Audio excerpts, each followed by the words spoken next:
2 dark web marketplaces get busted by the feds. Find out if your 3-year-old PC can get the latest version of Windows 10. Owen J.J. Stone and Selena Larson are here to talk about hacking classes, biosensors, and so much more. All that coming up on Tech News Today. This is Twit. Bandwidth for Tech News Today is provided by CacheFly at CACHEFLY.com.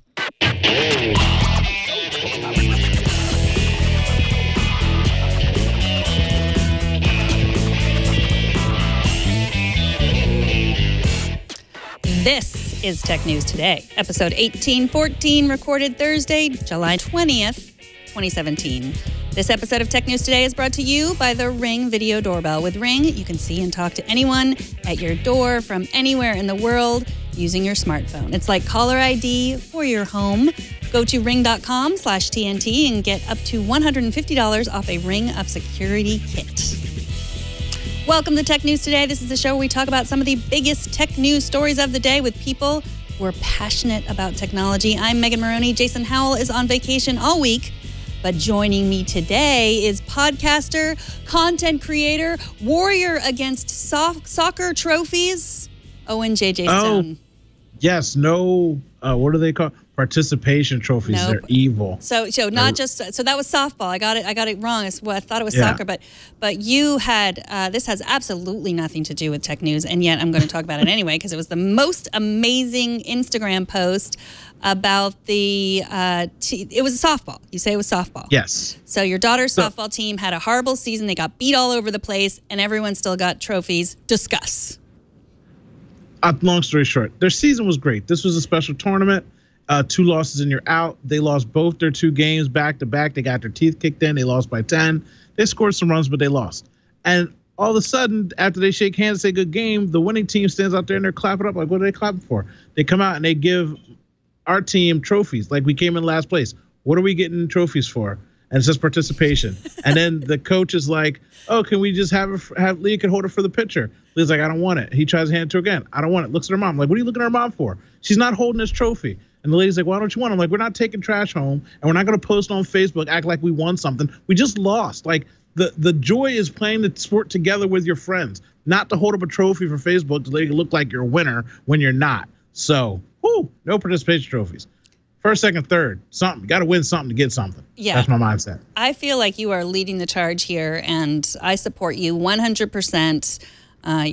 Kids got to earn their trophies. And they know the difference. Mm-hmm. Yes, they got to know the difference. And that Make wasn't them try it. Harder. You didn't get, neither you nor her or her mom gave in to the peer pressure. Nobody gave in to the peer pressure of just hold it for the picture. I love it. My favorite thing afterwards was like one of the dads came over and took the trophy and stepped on it and broke it. I'm like, we already had the kids pose for the picture. Now, what's the point in breaking up the trophy? You're not doing anything. They're already still, we won, and they're going to put it on Facebook. But that's how the internet is. Everybody acts like they're special. I do it too. I'm really cool on the internet. So we'll see. Yeah, I think if anyone has not met you before, I feel like we just gave a good introduction to who you are. And now we can talk about the tech news. Let's talk about the tech news. Okay. International law enforcement have just made it harder for you to buy your fake IDs online. Not you, Owen, but all you kids out there who are buying fake IDs. The U.S. Department of Justice announced the takedown of Alpha Bay and Hansa. Those are 2 dark web marketplaces selling mostly fake IDs and illegal drugs like heroin and fentanyl. The marketplaces were also popular places for you to buy hacking tools, guns, and toxic chemicals. Alpha Bay is said to have been 10 times larger than Silk Road, and Hansa, which is smaller, was the first place that Alpha Bay sellers and buyers went after Alpha Bay mysteriously shut down last month. What do you think, Owen? Whoopee, they put a huge dent in the drug market for politicians and rich people that want to get their drugs via the mail. They should get a trophy. Yeah, right. Sessions beating his chest on something that's been in the works since 2015 and 2016. Again, cookies to him and this administration, how they like to handle things. This is a politics show, but this is a tech show. So on the tech side of it, 3 more of these entities will pop up overnight and continue to make money, because when there's a vacuum for the dark web always provides. It is a nice little hit for IDs and things like that, because those things are used for sex trafficking and smuggling in people in the country. So that's a nice chunk out. But the drug thing, that's not really, It didn't stop anything or save anybody or help anything. Because again, most of your bulk drugs are not on the dark web, and that's just not how that operates. But it looks good on paper, and yay, crime fighting. They did something, so yay.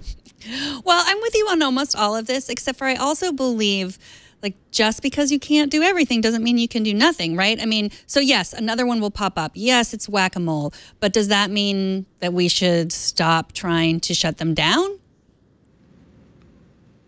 I'm just saying sometimes there's other resources and money we could be putting things into. But that's not for me to judge. I'm just saying, you want to play whack-a-mole over and over and over again with a dark net entity that has tentacles all over the globe and unlimited funds and Bitcoin hiding stash cash. I mean, I'm just saying, I'm not ordering heroin anytime soon. I'm too big, obviously. I'm not using it. But the people find a way to get the things that they want. And the internet is the ocean, and you basically just threw a spoonful of sand in it and said, hey, we're soaking up some stuff out there. I mean, again, great for whoever life is saved from some synthetic drugs or whatever. But yeah, it's just going to keep going. But it looks good. Yeah. Got to try. And whenever these stories, I know, whenever these stories come out, I'm also just amazed at how much the dark web looks like Amazon, like with the star ratings and the, it's just not the stuff they're selling, but just it looks exactly. Not that I've been on it too much, but I've been on there. It's just like a fancy Craigslist. It's a notch below Amazon, but it's like Craigslist's older brother that got a job. Like, it's pretty much the same thing. So anything you want to find on there, you can find on there. I have taken a peek out of curiosity to see some things. There's a lot of scary stuff on there. So again, it's good that it comes down, but I've seen the fluidity of something goes away and it just comes right back. There's so much money to be made. And the whole instance with the guy they caught that was running the Alpha Web killed himself in the jail cell. Like, it's serious business. It's a serious business. So that guy's not talking about his partners and whoever else might be setting up the new Alpha. I mean, it's just crazy. But again, yay.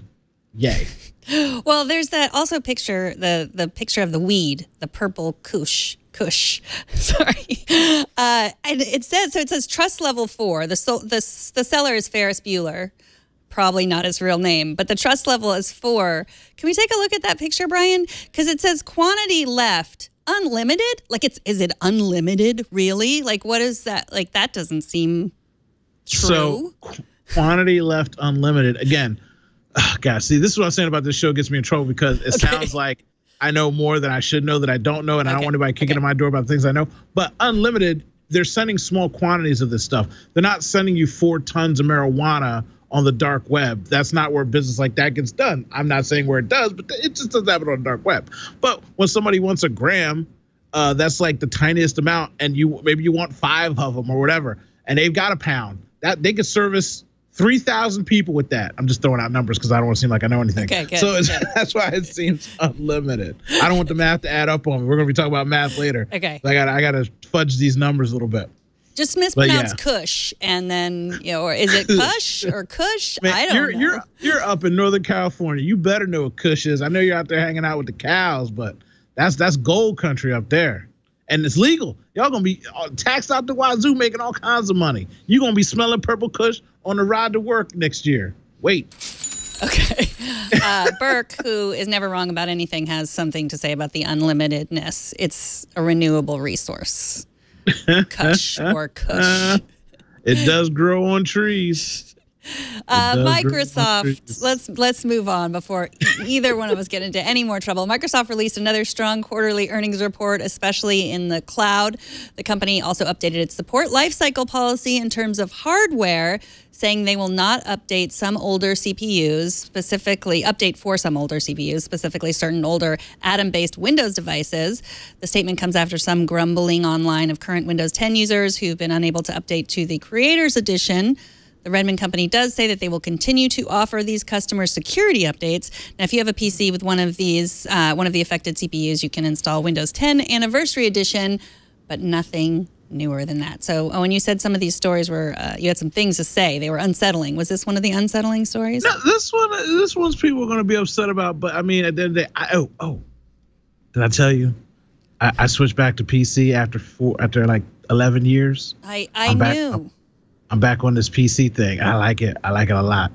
I'm hooked on it. Like it's a computer heroin for me. I love it. I can't get enough of it. So as far as this is concerned, this is Microsoft trying to somewhat do what Apple does. You have to control your software and control your product, because when you have so many different devices and so many different things, it's hard to cast that net out and make everybody happy. And then you're gonna have people complaining. There's gonna be more bugs. So I fully understand them doing this. I'm surprised they haven't done it sooner.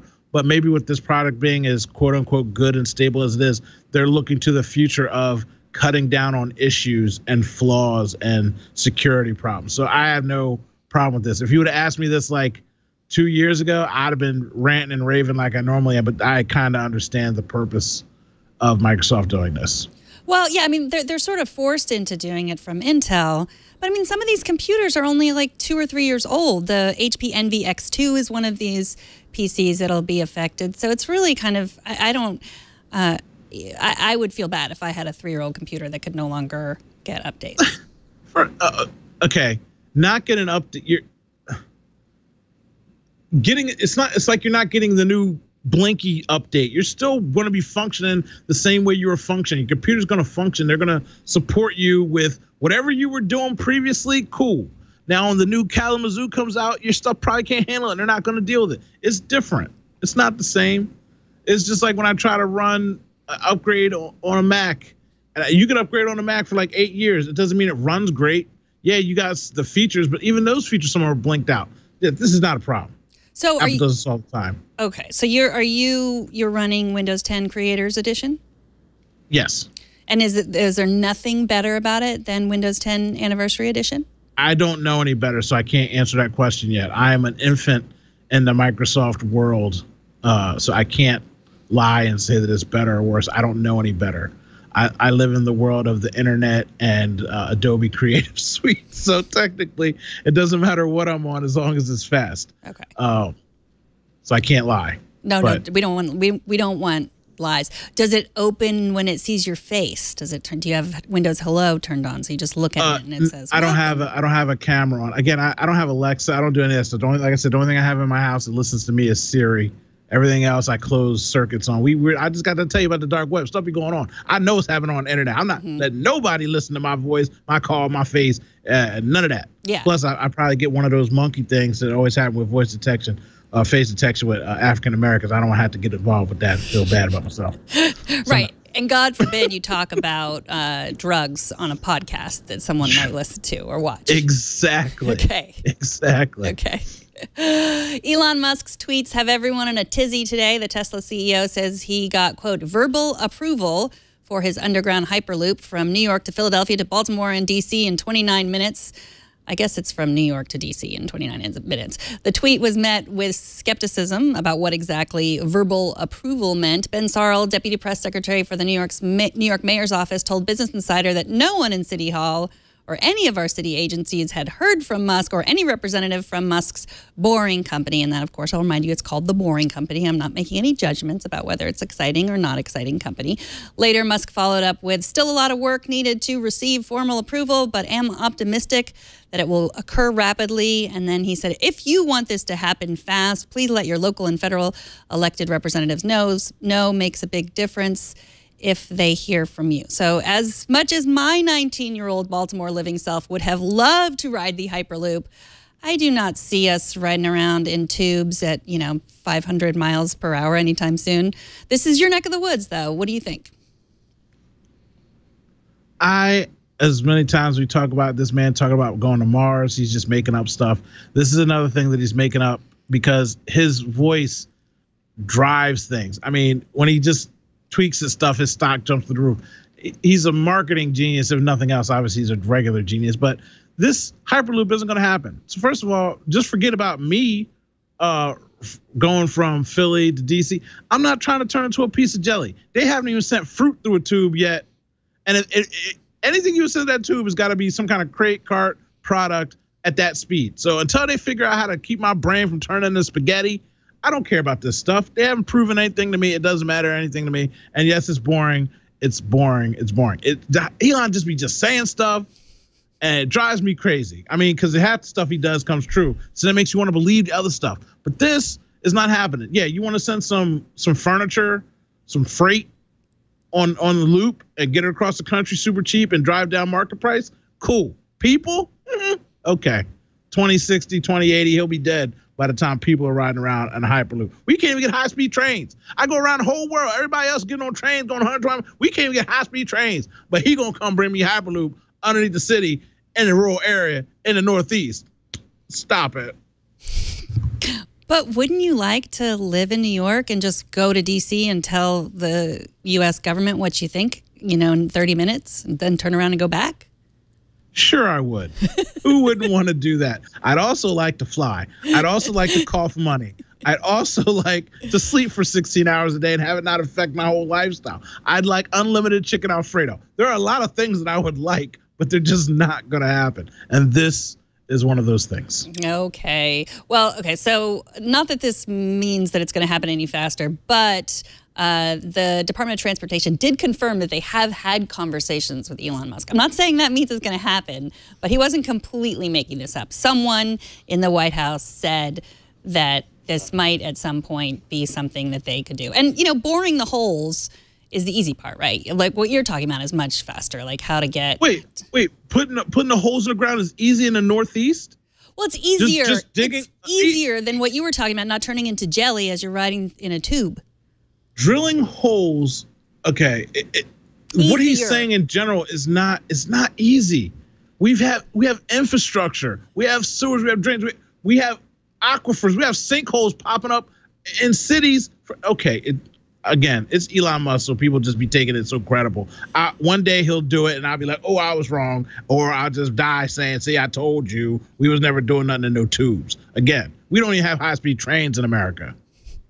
I was just saying it's easier. So, okay, so of all the things that Elon Musk has said, we're going to Mars pretty soon. We're going to be riding around in tubes. Not doing that. Self-driving Tesla. That's going to happen. Okay. So we're living in a simulation? Cars. Are we living in a simulation? No. Okay. So will robots use us as their pets? There might be a war about that. See, by the time they go to using us as pets, we'll be dead anyway. Okay. The whole thing about going to Mars, I just wish he spent his energy fixing the planet we have that we're screwing up so bad. So yeah, robots are going to rule the Earth because we won't be able to survive. It'll be robots and cockroaches be the only things left on this planet the way we destroy it. We're not going to Mars. Repeat, we're not going to Mars. He can land a spaceship. That's really cool. He did that. He can harness the power of the sun and help us extend our lifetime for maybe 1,000 years if we ever got on board and just did it.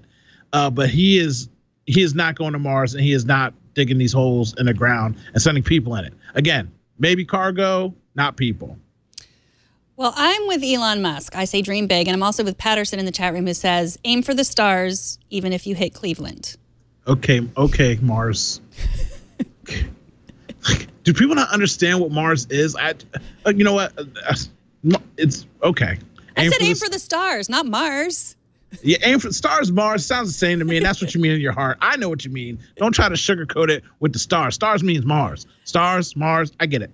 What other stories we got besides not believing in Elon? Okay, all right. YouTube TV has launched in 10 new cities. It required no digging of holes, no riding around in tubes. Houston, Atlanta, Phoenix, Detroit, Minneapolis, St. Paul, Miami, Fort Lauderdale, Orlando, Daytona Beach, Melbourne. That's all. Orlando, Daytona Beach, Melbourne. That's one thing.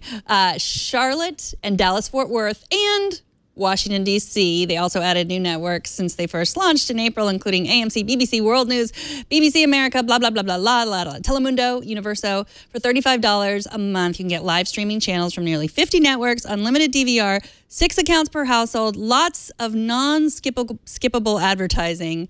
I know you love your live sports, and that's what keeps you from being a cord cutter. Have you had a chance to try YouTube TV?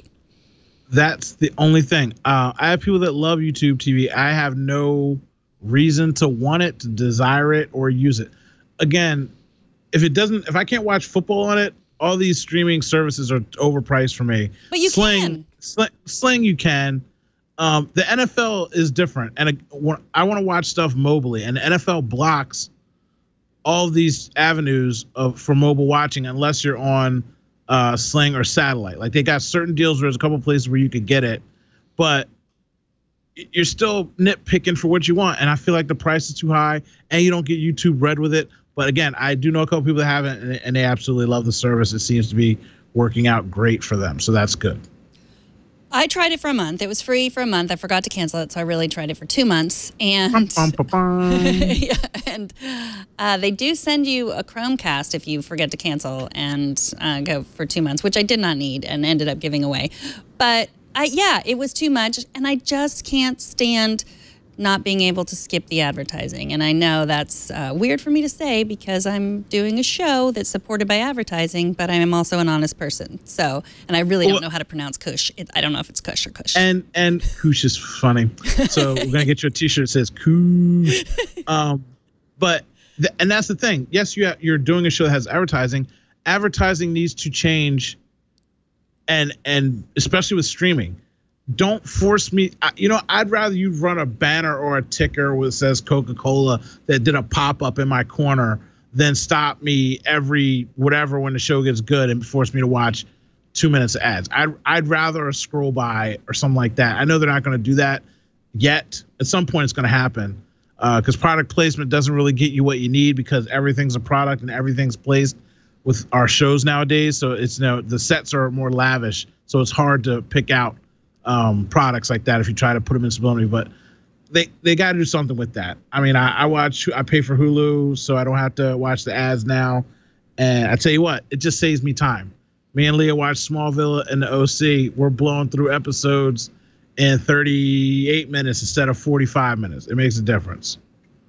I know. And I was listening to an interview that Kara Swisher was doing, and I can't remember who it was with, but it's a retail expert guy. And he said that advertising is really just for the people that don't know that they can skip. It's for like people that are like technically ignorant in the way that they don't know how to skip ads, which I think in that sense, like it has to change. And, that's what podcasts are for. Like I'm going to, in my ad that's coming up, I'm going to tell you about zombies. So you're not going to want to skip it. So there's got to be some kind of change in terms of just like what you see on TV and the fact that YouTube just doesn't let you skip them.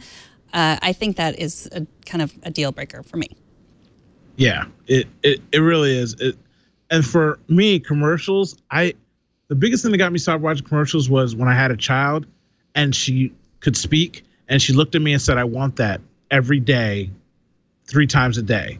And I realized like, oh, wow, we're watching these kid shows and all they're doing is getting her to want me to buy stuff. So I was like, oh, we switched immediately to Netflix. She never asked me for anything ever again. You ask her what she wants for Christmas. She's like, I don't know. All these kids are like, I need the Elmo. I need a Hatchable. I need a whatever. She's like, I don't, what's cool? Like, just buy me something, Dad, because I don't know. Like, she is so oblivious to like what is the thing because she doesn't see commercials ever. So it works on kids really well. It doesn't work on me so much. What about YouTube? Does she watch YouTube? Because that's once they're on YouTube by themselves, then the ads, yeah, you can keep the TV from them, but. No, she's on YouTube. I actually watched the episode that you had with Megan. I mean, not Megan, you're Megan. Georgia. And I was like, wow, about addiction and kids. My daughter's had a mobile device since she was 3 years old. I couldn't even imagine her being addicted to it. If I tell her to give me her phone, she can't look at it for a week. She says, okay, here, gives it to me, walks away. No issue. Because I always set rules and boundaries. So for a kid, even when she sees those commercials, she's like looking at the sky until she hates commercials too now. She judges commercials. She looks at me, she's like, Dad, why would anybody buy that? Like she's processing commercials totally different now. But yeah, YouTube commercials, they're not as enticing as TV commercials. I'll tell you that. The flappable $2.99 order now is not on YouTube right now. It's just generic fluffy stuff. Yeah. Is your daughter on Snapchat? She doesn't like Snapchat so much, but she is on Snapchat. She's on Instagram. She's on Musical.ly. She's on.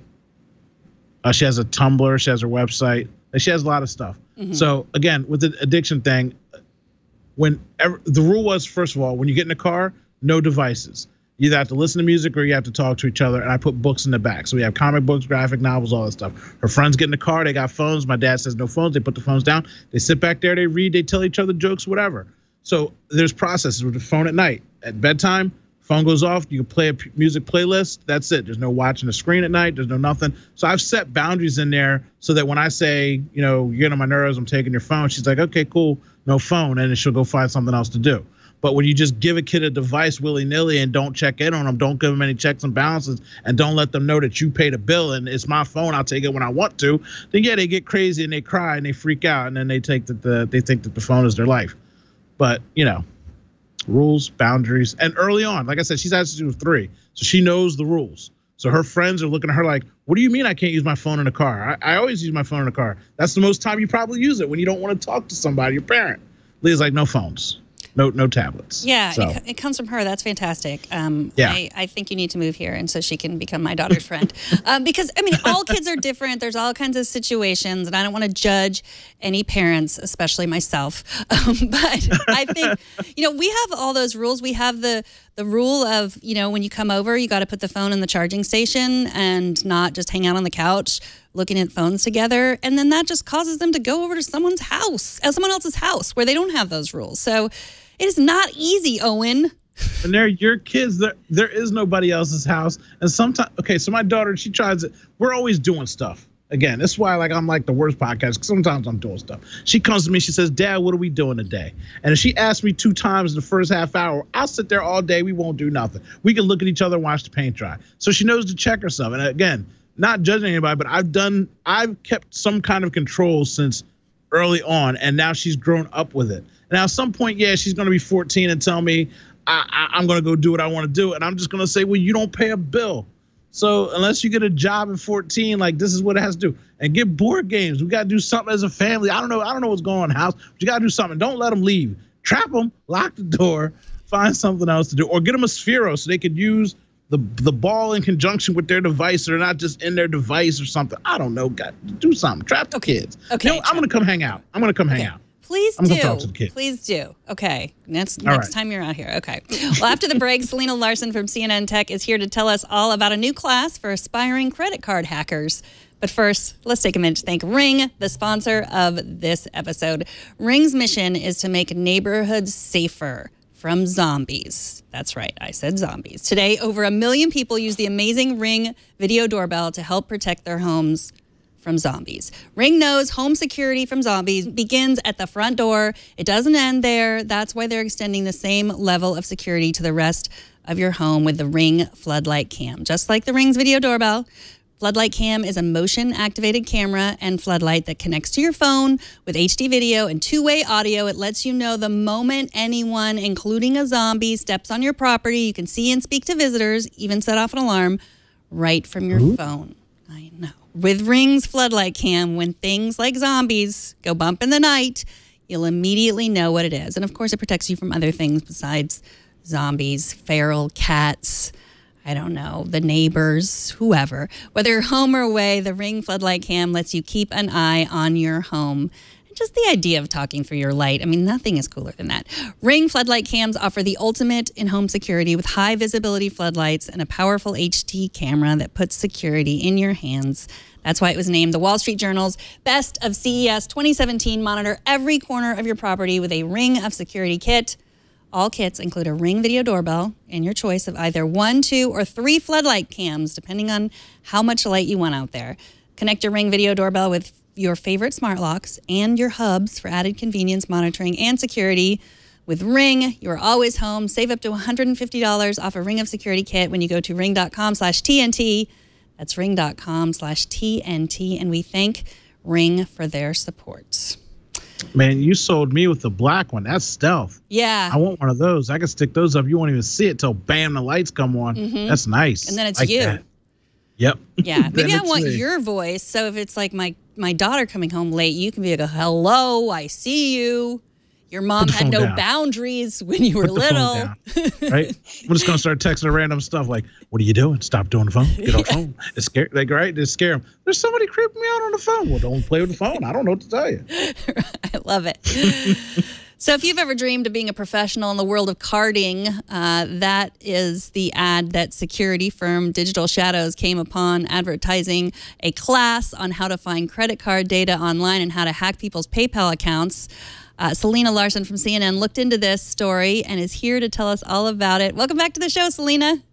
Hey, thanks so much for having me. So tell us how Digital Shadows found this advertised class. Yeah, so they were investigating a lot of this stuff on the dark net, and they, always kind of look through a lot of this carding and financial data to see, what's popular, what are the trends that criminals are using right now, what kind of tools and services.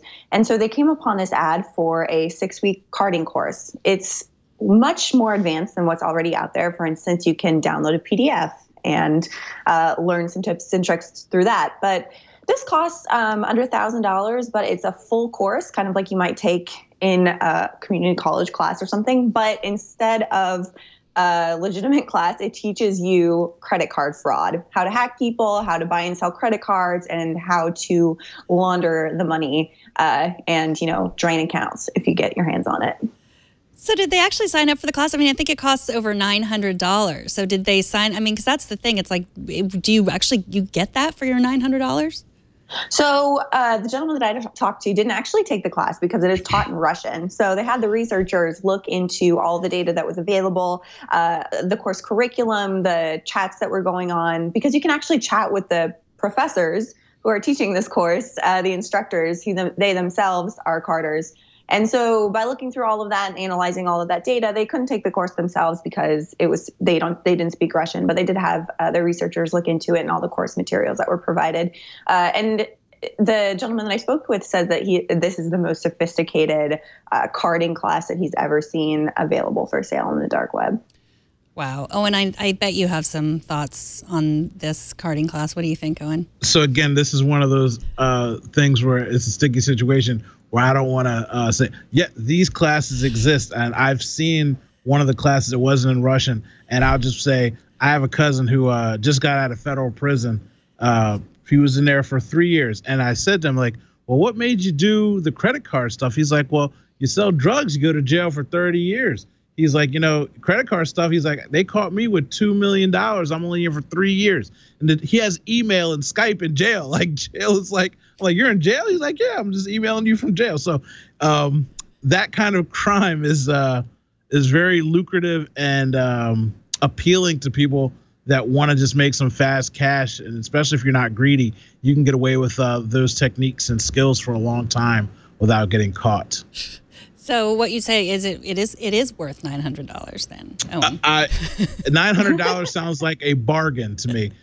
Street value of that knowledge is like $3 or $4 grand for someone to teach you, and it's not even that in depth. It's just basically like, this is how you make a credit card. This is how you still have to go out and get your own numbers and find out all that information. They just show you how to spoof cards and things like that when you pay for it.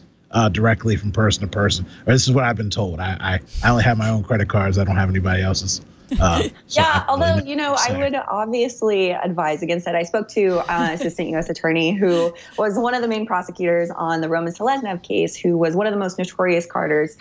He was from Russia. He had an entire carding operation set up. He hacked the credit cards and sold them. And he also sold classes similar to this, although way less sophisticated, more like how to PDFs similar to what you would find out there.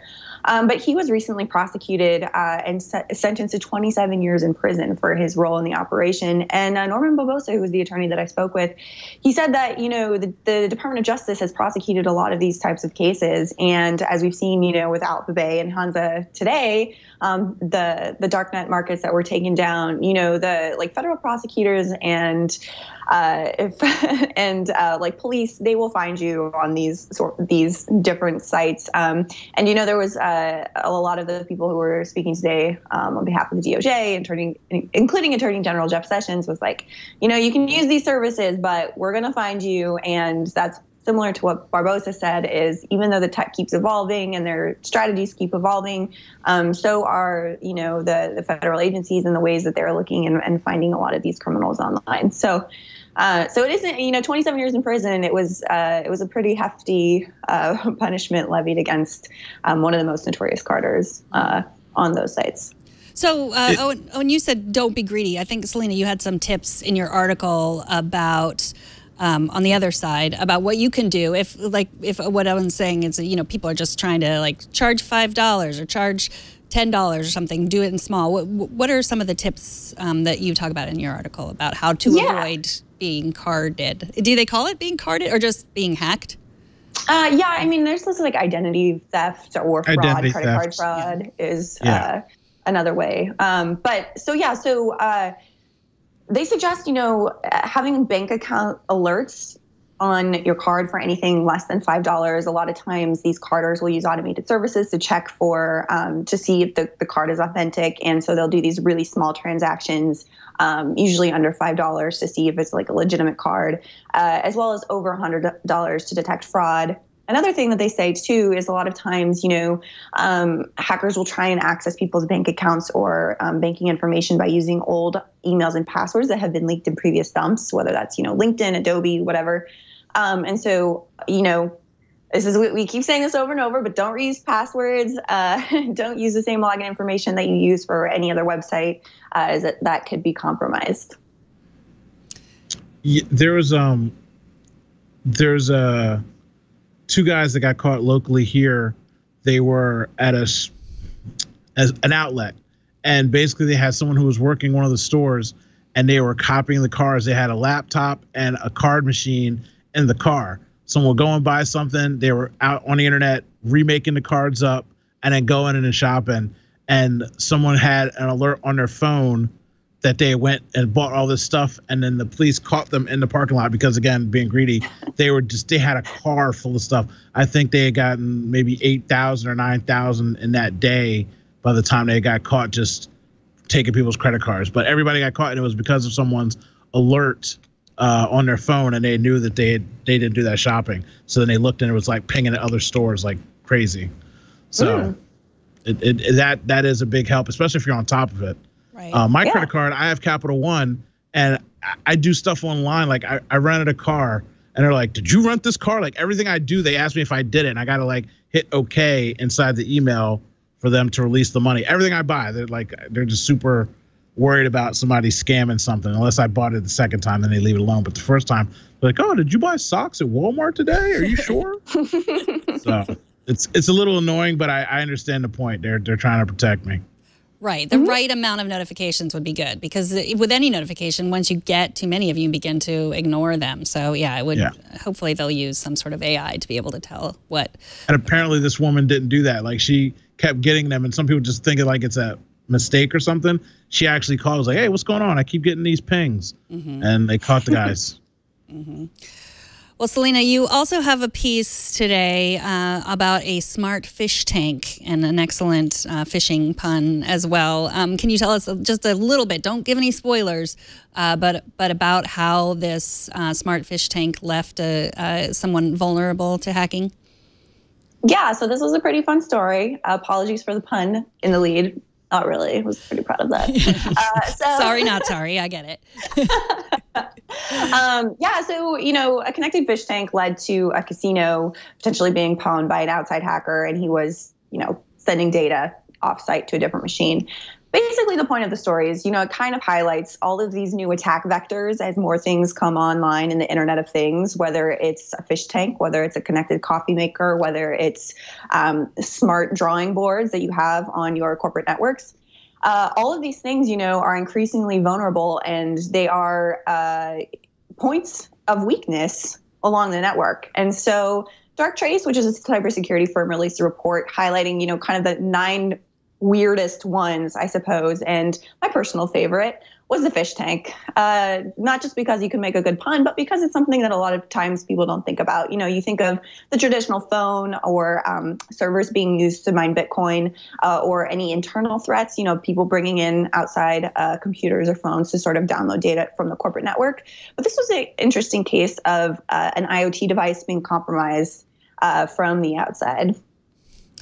Well, Selena Larson is a tech news and security and policy writer at CNN Tech, and she is Selena Larson on Twitter. Thank you so much for joining us, Selena. Yeah, thanks for having me, as always. We'll see you soon. So we got some feedback. Paul wrote in about a story he saw about students using Wolfram Alpha to cheat. So I guess this is why we can't have nice things. What do you think about this story, Owen? Leah and I watched it in the car today, and she thought it was awesome. I think it's awesome. I kind of don't have a problem with it because I think since we're not doing math in the best way, I think we're like ranked, 16th, 18th, 27th in the world. If we're not doing math like the Asians do math, I don't want to do math anymore. I just want to punch it in and have somebody tell me. When's the last time you used trigonometry? Oh, I don't know. Like 1999? When I was a kid, I remember them saying, "Oh, well, you got to learn it because you won't have a calculator on you." And my dad was like one of the first guys with like the Casio calculator watch, and I was like, "Yeah, you will." My dad wears a calculator every day. Like I could always have a calculator. And now everyone's got one on their phone. It's just so different, and I feel like we could be doing education better served in other things. Same thing I said about knocking down the dark web. Yeah, cool, but I feel like we should be spending our money on other things. I feel like math. Unless it's higher math for engineers or something like that, you don't need to be killing these kids with this math. They're not. When are they going to do it? Well, I think I think a lot of this is higher engineering. Because the difference between Wolfram Alpha and a calculator, like a graphing calculator, it tells you the steps on how you got it, how you got the answer. Yeah. Which I think that's what I feel like that is what needs to be taught more. Like not the answer, but how you got the answer, the work that you did in order to get the answer, no matter what you're learning in school. And so I think that, I'm torn on this because I do feel like, wow, because these students got caught because they all had the same work and it was a problem that was like much harder than the teachers could think that they could get. My husband is a high school teacher, and he will tell you that, yes, obviously, I'm sure that some kids have gotten away. He's an English teacher, not a math teacher, but, and yes, he can go on all of these services, and if he thinks someone's cheating and search and find that paper that they found online, or, they will have someone write the paper for them. He knows. He's a very good teacher, and so he doesn't actually need technology to know when someone's cheating because he knows how much his students know or don't know. And I guess my kid, not to tutor home, she's somewhat of a decent kid. She was like, well, if I did something wrong, and what if you don't really know and we're home doing homework, at least I can go look at that and see where I did it wrong at, and it'll show me so I could use it. She's like, that would be really useful to me for trying to figure stuff out. And I'm like, yeah, it would be. But what happens is most people just cheat and don't do the work, and we're lazy, and it's America. And that's how we get down. I wish I had it. I understand the problems with it, but the people that are going to cheat, right? Whether they're using that or they have a friend doing their homework or anything else of that nature. So it's not really a huge deal per se. Well, I hope that cheaters going to cheat, as you say. I hope that is true, and we don't have all these tools that just make it easier and easier for everyone to cheat in order to keep up because of all the pressure. Robot future. That's how we get there. We stop doing work. We just let the computers and the robots do everything for us. That's what we're supposed to do. We're trying to get to that Elon Musk future. So no more math for anybody. Except for the people designing the robots. Well, how are they going to learn math? At some point, aren't we working on AI? Aren't they like intelligent? Can't they do math on their own? Like, what new math is there? Come on now. We have a shortage of machine learning engineering experts. We just do have a shortage. And so that's, because too many people used Wolfram Alpha to get the answers to their trigonometry test. Too many people in America. Outside of this country, there are a lot of math whizzes being imported for work. So I think we'll be fine. So let's just be America and coast on the answer sheet. Okay. I'm sorry. I'm sorry. A little sad we should all do now. our own work. We should all do our own work. Well, we should work hard. We should learn. I feel like, I briefly brought up the pressure aspect of it, and I do think a lot of kids are too pressured in school. Of course, there is everybody gets a trophy. There's that too, but there's a lot of pressure, and I think that is in other countries too. That's not just an American. It's worse in a lot of other countries. Yes. And so I do think there is that could lead kids to cheat as well. Yeah, and again, okay, so the bottom line of that is that kind of cheating doesn't even do anything for you anywhere or serve you any kind of justice. Because at the end of the day, you have to do a test, right? You have to pass exams. You have finals. And if you're using Alpha Wagga Wagga and you haven't learned anything, you're going to fail the finals. You're going to fail the test. You're going to fail the class. So I don't even think that's a problem as a tool. I think that's a Band-Aid. It's not a death warrant for math. You still have to pass finals tests and exams. Well, I encourage everyone, if they're feeling great today, to go to Wolfram Alpha and type in how many days since your birthday, like the year you were born, and then you can see how many days you've lived, how many weeks you've lived. It's fascinating, and what? Yeah. It's just a good way to feel about how long you've been on this earth, thinking about these topics that we're talking about. All right, let's talk about TNT's fan of the day is Micah Sargent, who happened to be sitting in your seat yesterday, Owen. He sent me this video from his Snapchat spectacles that he wore for a few minutes during the show while he was talking to me. Thing and records video and sound, but there's just not too much of a point for them. And because it's so tied into one service, I can't, like, in good cause. So that was Micah's video of him talking to me. And he said I could use this the other. So you never get to see the other side of someone's podcasting setup, which I don't know if yours looks anything like that, Owen. Send a video of your setup, record it, or take a picture of yourself. You can post it on Instagram, Google+, Twitter, or Facebook. Use the hashtag HowIWatchTNT, and we will find it.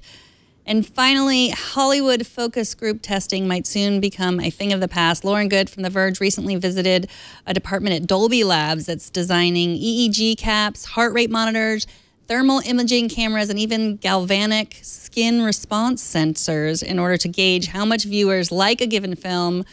What do you think about this technology, whether it will give us the ability to tell whether we like a movie or not? So it'll give you that, again, liking versus a feeling.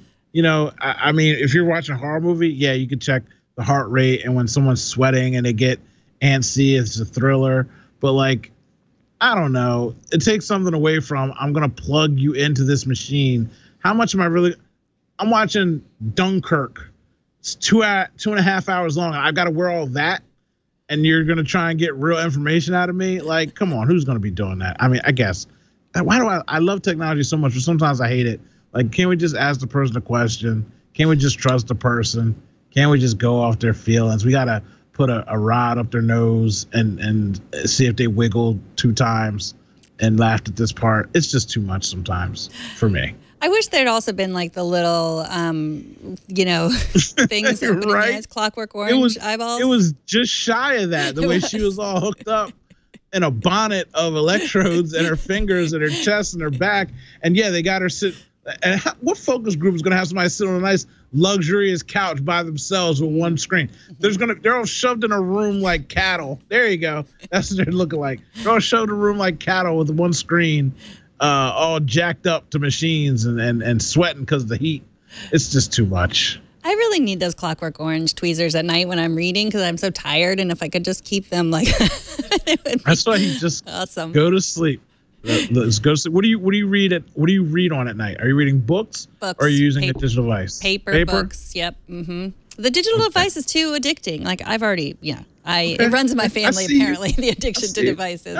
Apparently, but that's a good step, Mom. Mm-hmm. I was about to jump on you, but look at you reading good old fashioned paper books. Mm-hmm. And we don't let phones in the car either. We do that too. We're the crazy parents also that don't let. Do you give them options? Because again, here's the thing. So every once in a while, she'll be watching too many of the shows or whatever, and I just go stick a graphic novel on her face, and I'm like, read this. When you're done reading this, you can watch your shows. Now, it might take her the day, it might take her 2 days, it might take her however long, but depending on how bad she wants to get back to watching her show, she reads that book, and then I let her go. Again, just checking her every once in a while. Here, read something, do something, finish this, and you can get your reward of your addiction of the phone device thing. Yeah. We try that too. Yeah. Like when you think about how many hours they spend in front of a screen versus, reading. Yeah. We were just like, just read for 2 hours and then you can, spend 2 hours on YouTube. Like that's just, so yeah. Mm-hmm. Well, Owen, I'm sad to say that this show is over, and I would like to talk to you for several more hours. And now I know the No. Sorry. Just right into the show. Tweet at us if you know what this is, because someone on the show didn't know what this was. So if you happen to know what this is, just tweet at Megan what this is. That's what you do. It gets you a lot of tweets. Tweet at Megan and give the answer to what this logo is. Yes, to further educate her, so she can understand the ways of the world. Well, the evil ways of the world, perhaps. I mean, I know only good things. I know you're the positive light of my life, and that's why you have me on the show. Balance, yin and yang. Yes, I understand. I get it. Right, and I think nothing made me happier when you called Georgia Megan earlier in the show. To be compared to Georgia Dow. Total brain slip there. I was just so like, she's gonna kill me for that. She's like, no, you thought it was make you know better. I do know better. I apologize to Georgia. Okay, where's the best place for people to find you? Is it on Twitter? At ODoctor on Twitter, iqmz.com. I got a new Doctail podcast lined up. I've been slacking. It's summertime. I hang out with my kid. I'm sorry. Again, I get away from screens and stuff, and people get sad at me because they want me to make more stuff. But I make stuff for work all the time, and then I got to see my kids. I don't do stuff. But I promise, Internet, I'm coming back to make more stuff for you. And if you go to iqmz.com or ODoctor on Twitter, you'll find out what I'm doing in these streets. Okay. And then if you really Jones, and 2 weeks ago, you can watch Twit. If you've already seen it, watch it again. And I'm sure you'll be on one of those shows. I did a great rant about bros in San Francisco not sticking up for the ladies on that Twit. So go watch that Twit if you didn't watch it. It's a good Twit. Well, thank you, Owen. We will see you again soon. Bye. Bye. TNT records live every Monday through Friday at 4 p.m. Pacific, 7 p.m. Eastern. You can find it at twit.tv/live, and you can be part of the show by emailing us at tnt@twit.tv. You can also leave us a short voicemail, 260-TNT-SHOW, or find us on Twitter at Tech News Today TV. Subscribe to the show at twit.tv/TNT. And if you want to tweet at me about what that logo was on Owen's cup, I'm at Megan Maroney. Thanks to our technical director, Brian. Thank you to Burke for helping out in the studio. Thank you to Kevin for editing the show. Thank you to Jose for checking the ads. And thanks to you for talking tech with us today. Don't forget to keep an eye out for zombies. We'll see you tomorrow.